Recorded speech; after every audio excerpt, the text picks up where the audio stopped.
दुर्गा मैया के जग में महिमा महान हो, महिमा महान भगतन के करैये माई कल्याण हो, माई कल्याण एक रेसा चलैये दुनिया जहान हो, दुनिया जहान भगतन के माई कल्याण हो, माई कल्याण।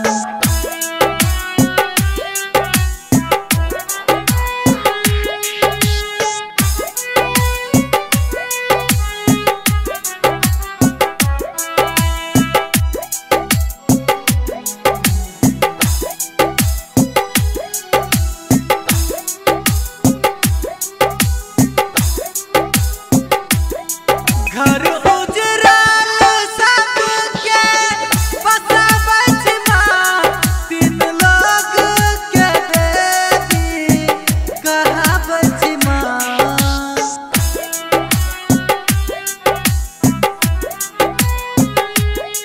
घर उजराल सबके बसावत माँ, तीन लोग के देवी कहावत बर ज्ञानी मुनि करे माई के भजन हो, माई के भजन भगतन के करैये माई कल्याण हो, माई कल्याण।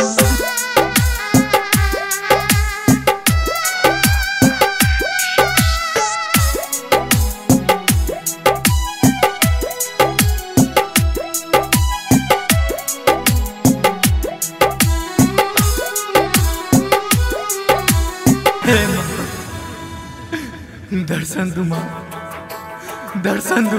सिंह सवारी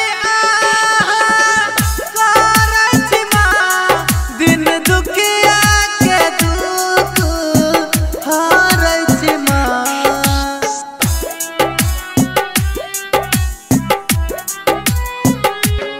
सिंह सवारी करत माँ, दिन दुखिया